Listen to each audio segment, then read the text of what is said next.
দীর্ঘদিনের উত্তেজনা ও কূটনৈতিক ব্যর্থতার পর মধ্যপ্রাচ্যে যুক্তরাষ্ট্র ও ইরানের মধ্যে সরাসরি লড়াই শুরু হয়েছে।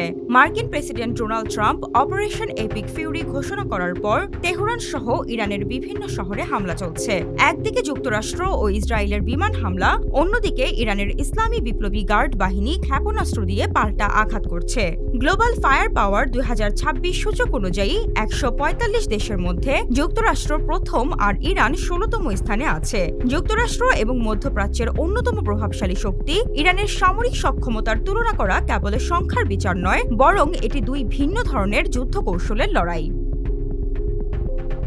যুক্তরাষ্ট্রের সামরিক সক্ষমতার প্রধান স্তম্ভ হল তাদের বিমান বাহিনী। 13,000-এরও বেশি বিমানের বিশাল বহর নিয়ে যুক্তরাষ্ট্র আকাশপথে অপ্রতিদ্বন্দ্বী। অন্যদিকে ইরানের বিমান বাহিনী সংখ্যার বিচারে অনেক পিছিয়ে, মাত্র 551টি যুদ্ধ বিমান। তবে এই ঘাটতি কাটাতে ইরান বিনিয়োগ করছে তাদের ড্রোন বা ইউএভি প্রযুক্তিতে। ইরানের শাহেদ সিরিজের ড্রোনগুলো বর্তমানে আধুনিক যুদ্ধের এক আতঙ্ক হয়ে দাঁড়িয়েছে, যা অত্যন্ত কম খরচে শত্রুপক্ষের দামি প্রতিরক্ষা ব্যবস্থা ধ্বংস করতে পারে। কিন্তু স্থলযুদ্ধের ক্ষেত্রে ইরান একটি শক্ত প্রতিপক্ষ।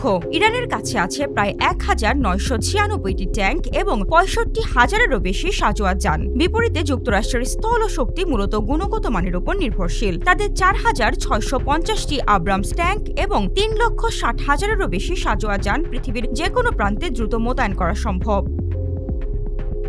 এইদিকে নৌশক্তির ক্ষেত্রে দুই দেশের লক্ষ্য সম্পূর্ণ ভিন্ন। যুক্তরাষ্ট্রের রয়েছে 11টি বিশাল বিমান বাহিনী রণতরী এবং 83টি ডেস্ট্রয়ার। ইরানের নৌ সক্ষমতা মূলত অপ্রতিসম যুদ্ধের উপর ভিত্তি করে তৈরি। তাদের 109টি যুদ্ধজাহাজের মধ্যে সাবমেরিন এবং ছোট দ্রুতগামী গানবোটের সংখ্যা বেশি। যদিও যে কোনো যুদ্ধ দীর্ঘস্থায়ী হওয়ার প্রধান জ্বালানি হল অর্থ, এই ক্ষেত্রে যুক্তরাষ্ট্র ও ইরানের মধ্যে ব্যবধান অকল্পনীয়। যুক্তরাষ্ট্রের প্রতিরক্ষা বাজেট প্রায় $831 বিলিয়ন, যা ইরানের বাজেটের চেয়ে প্রায় 90 গুণ বেশি। গ্লোবাল ফায়ার পাওয়ারের বিবরণ অনুযায়ী প্রযুক্তি ও সমরাস্ত্রের দিক থেকে যুক্তরাষ্ট্র অপ্রতিরোধ্য।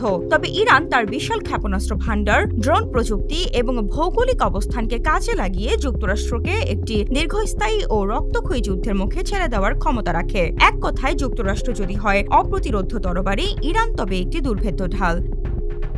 ডেস্ক রিপোর্ট, আজকের পত্রিকা।